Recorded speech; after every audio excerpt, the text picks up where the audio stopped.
Well, thanks for having me. My name is Megan Aki. I'm a deputy director at Browning the Green Space. We're a nonprofit organization focused on addressing climate change while also tackling the racial wealth gap. We're focused in the Northeast right now, and I have a threefold mission of creating jobs, building wealth, and reducing energy burden for communities of color.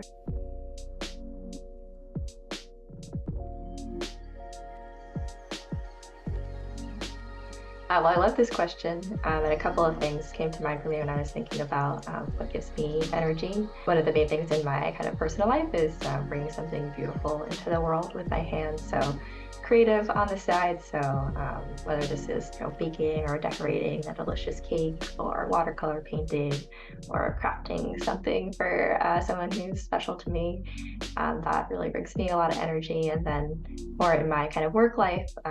when I'm able to really like help a colleague or a project partner or maybe a student that I'm mentoring kind of figure out a new approach to something in terms of a challenge or resolve something that's kind of causing them friction, preventing them from doing their best work. I really like that kind of aha moment when they realize how much easier their life can be by using like a tool or setting up a system to really support them in their work.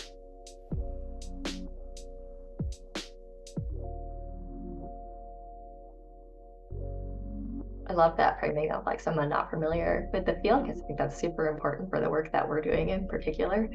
But at kind of a mission level, what we're doing as an organization at Browning the Green Space is seeking to really break down barriers and bridge the gaps for Black and Brown folks to not just participate in the opportunities of our climate economy, but to really have ownership and thrive in those opportunities. So some of the ways that this kind of plays out in the work that we're doing is enabling new businesses to be created and to grow in the economy, doing work with people of all ages to really engage them in curiosity about climate career pathways, and also working directly with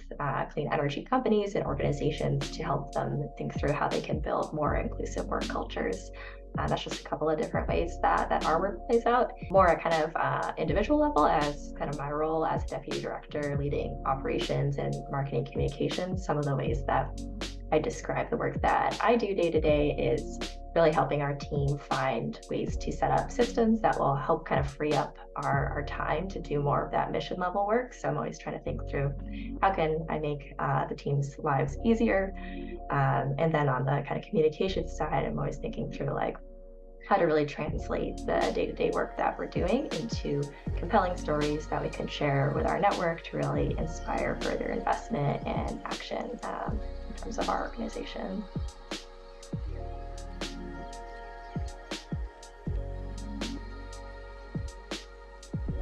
This is a big question.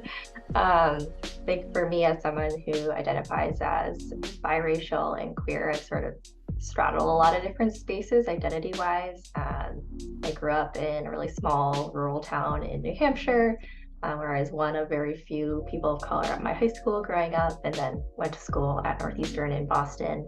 And I think some of those experiences from my time growing up really inform the approach to sort of like intersectionality that I take to the climate justice work that I'm doing in my day-to-day. So really thinking through like gender identity and racial identity, and those intersections have always been something that's sort of played into my experience at work, and it'd be kind of a maze to understand,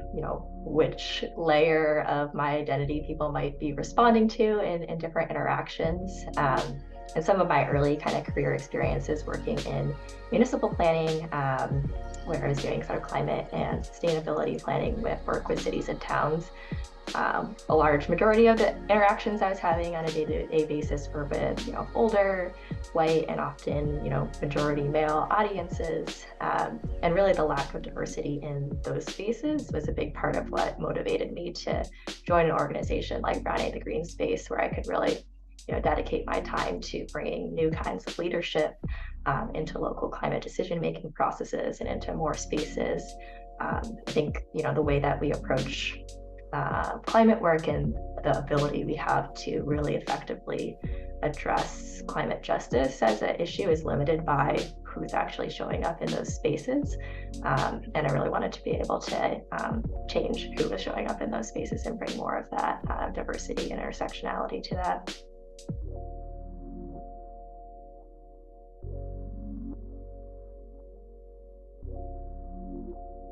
Yeah, I did think about this a little bit before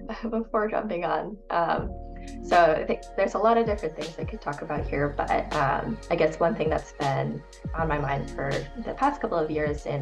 coming into more of a leadership role at running the green space and thinking a lot about, what leadership means to me and what that looks like. And a lot of what motivated me to, step into a more leadership-based role was to be able to kind of demonstrate that there are different ways to show up and be a leader that aren't necessarily traditionally recognized. I think one of the things that I've learned from my experiences with different kinds of leadership is that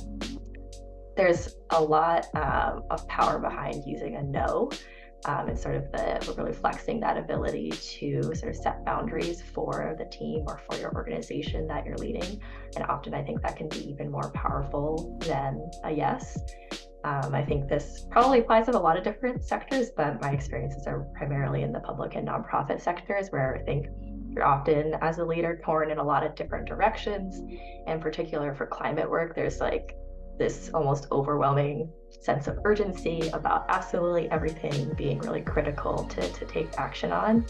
And I think it shows like a lot of strength and clear vision as a leader to be able to understand that for your team, having a greater focus can really help you unlock a greater impact from the work that you're trying to do as an organization and as a team. So I think being able to do that really shows that you're willing to be an advocate for the folks that you're representing, set those boundaries to help them be able to do their best work. The other piece that's more kind of more at that personal individual level, and something that I always try to talk about with like our student interns that we bring on at BGS and the ones that we mentor through some of our broader programs with students, is kind of ties to the first question that you asked, really around like the importance of noticing the impact different work has on your like energy reserves as a person, and really using that as like a compass to figure out where your unique strengths lie and where you can have the most impact through what you can do as an individual, and also what brings you the most joy on a day-to-day basis, because our work fills up a lot of our time. And yeah, I think that's part of why I really like doing sort of the operations and design work that I get to do to kind of help people tap into that question around figuring out like where are they like strongest and what brings them the most energy in terms of the work that they're doing too.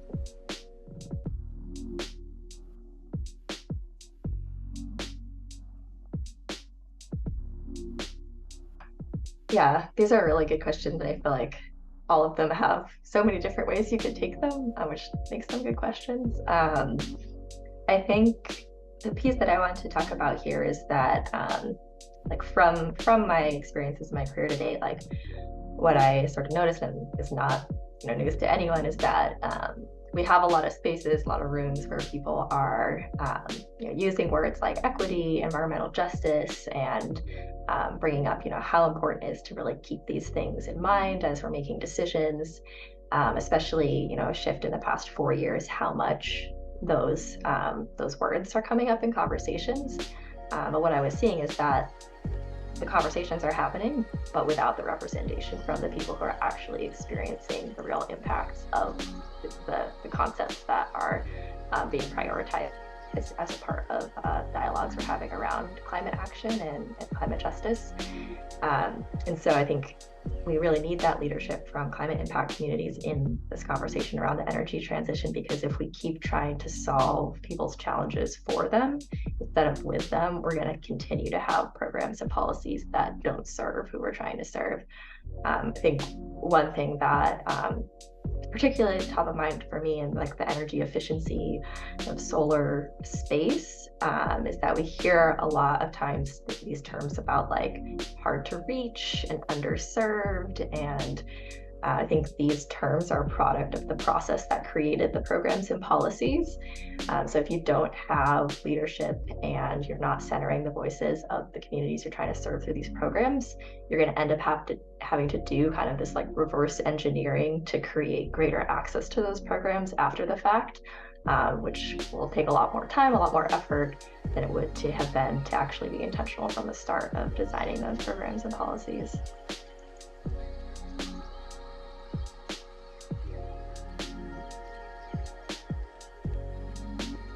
I was thinking about this question, was sort of reflecting on the work that we're doing at BGS, because I feel like there's so many different ways to envision a just world. But one of the things that we talk about a lot in our work is getting at that community-led clean energy project. I think a just world looks like having those community-led solutions being delivered in communities of color by businesses that are actually owned and operated by people of color, ideally from those communities that they're trying to bring those solutions to. Then kind of creating this cycle of reinvestment and wealth creation by those businesses then hiring, mentoring, and apprenticing folks from within their community to really keep kind of growing the next generation of climate workforce that we need to tackle the challenges that we're trying to approach. And then I think getting to some of the other pieces that we've been talking about, I think a just world also looks like this more intentional shift of power to communities of color, which is sort of, I see as sort of two pieces, which involves like almost like a stepping back of those who have kind of traditionally held that power and driven the conversation to create space, as well as the work that we're doing at BGS to really kind of create those stepping stones and support for communities of color to really help that power shift happen, which ultimately is kind of what we want to see with a just transition, is to bring more of that decision-making power to communities that are most impacted by climate change.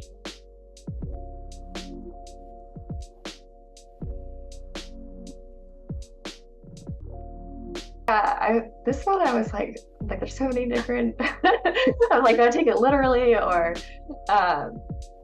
yeah, I guess I was thinking about it more from a literal sense of like my relationship to energy and just kind of my experience with it, like growing up. I feel like I've always been like pretty aware of the energy system. Growing up in New Hampshire, we'd often lose power during the winter for like sometimes 5 days at a time. So really kind of knowing that like fragility of your connection to having access to electricity. Used to wood stove a lot growing up. And then, familiar with the housing stock in the Boston area. Lived in a lot of like old drafty apartments over the years, and particularly like memorable winter in JP when I was living with my sister, where we like covered all the windows and doors with like towels and sheets to keep the cold air out, which is probably not the best strategy, but I guess kind of some of those personal experiences fold into like my understanding of energy and the importance of things like energy efficiency, weatherization, as we're like talking to people about how to make this transition over to clean energy in their homes and their day-to-day lives. Yeah, so that's my answer to that question.